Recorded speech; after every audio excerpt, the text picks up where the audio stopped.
our next guest speaker that will speak in today, we have Mr. Ian Melamed, that is from the Interpol. So what he will be speaking about today, he will be speaking about Eye in the Sky in terms of maritime surveillance. I'd like to welcome on stage Mr. Ian. Please.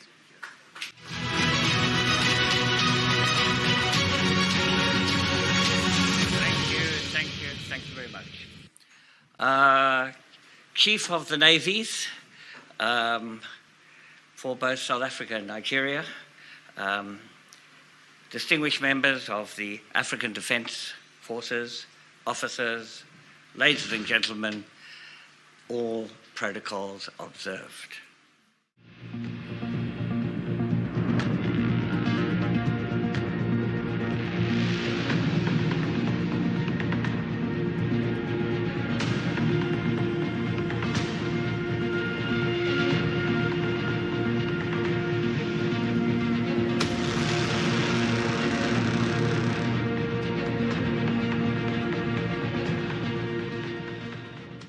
Well, I think that fairly introduces the subject.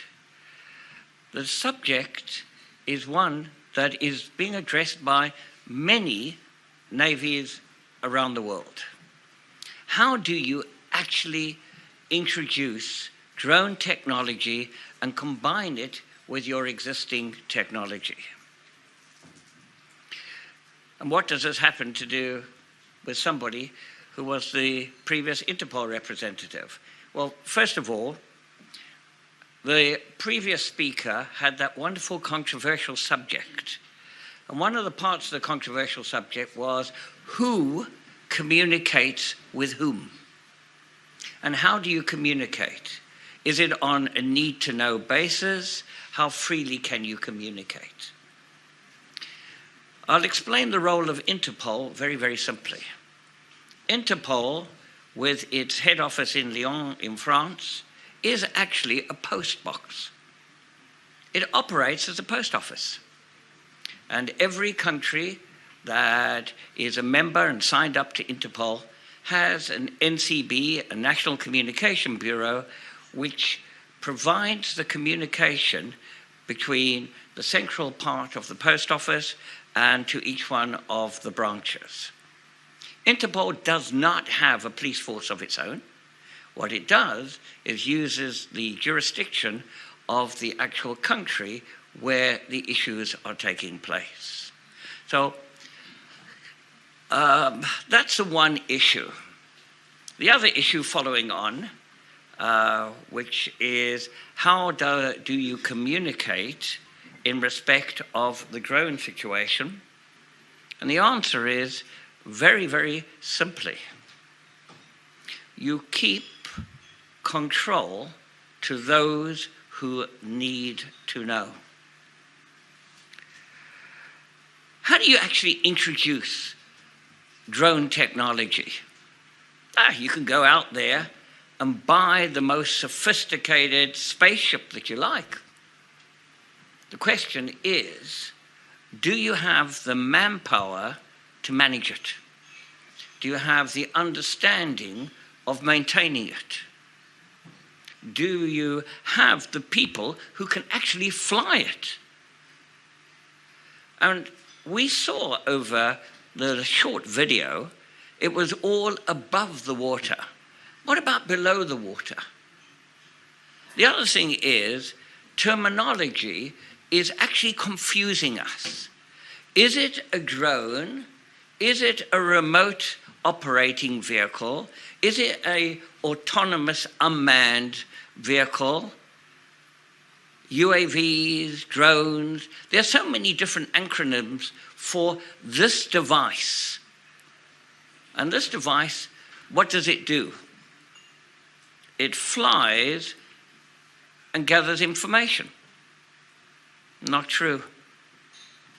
That was a few weeks ago. In the last few weeks, we've understood what drones can really do. With a 5-kilogram incendiary device, we have seen the destruction that has taken place of tanks within the conflict between Russia and the Ukraine. Anybody who's been in a tank will understand that the hatch is the most vulnerable part of a tank. And the drones are literally dropping these incendiary devices through the hatch, and that has destroyed the people within the tank. So we need to get our mind away from drones being purely cameras in the sky. They were, they aren't anymore. They have an offensive and defensive capabilities. How do you develop this from a maritime safety and security point of view? How do you actually do it? Well, the first part is the easy part. It's called the people side. Without training people to be able to handle the technology, I've been fortunate of being able to examine newly qualified drone pilots from Tanzania to Burkina Faso. I'm a civil aviation drone pilot examiner.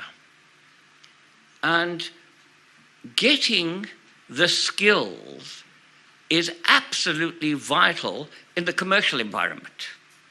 But what about in the military environment? What do we do then? Well, you're now out in an operation, and for one reason or the other, the drone is not working. And what doesn't work needs to be fixed. Are you going to take that drone all the way back to the supplier of it and hope that the mission is not affected by the fact that the drone wasn't available? So learning to maintain and fix the drone is the second skill that you need. And the third skill? Absolutely vital. To ensure that you use the right drone with the right mission at the right time. A drone is just a name for a vessel or an aircraft. As you all know, vessels come in all shapes and sizes. So do aircraft, and so do drones. Building up the capability of using drones is achieved in a phased process. You can't purchase your way into an effective drone operation. What you can do is invest in skills development, in the understanding of maintenance, in able to assemble and disassemble drones. And then, what about the different types? Let's look at the marine side. You saw a video that was on the top. Now, what about below the sea? The risks there. We've got remote operating vehicles, also drones, that are flown from the deck. They are flown by an attached umbilical cord from the drone to the deck. Obviously, the longer the cable, the further you can go. And then there is the automotive, the automation, the autonomous operating vehicle, unmanned vehicle. This is where you pre-program the actual drone itself to carry out a mission, and then you meet the drone at a predetermined location, and the drone is then uplifted, plugged in, and you take the data off it.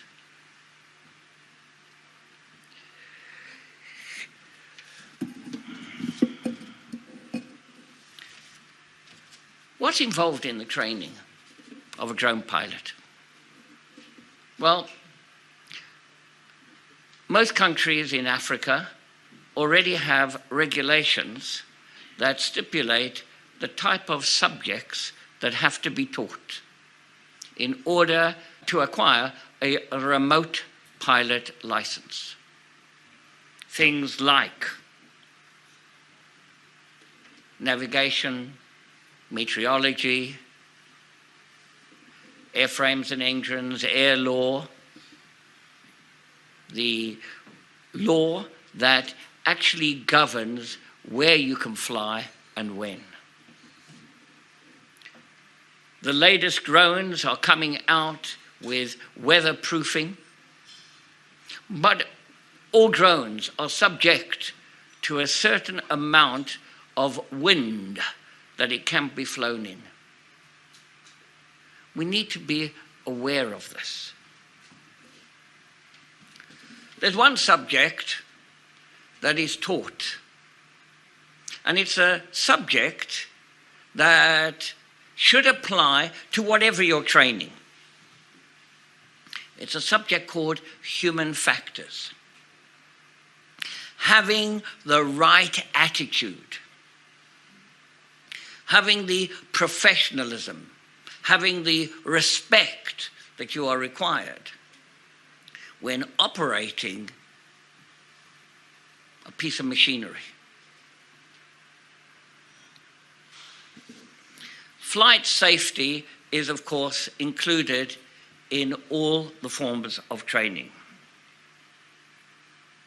So somebody has gone along, qualified, finished their practicals, got their license. What next?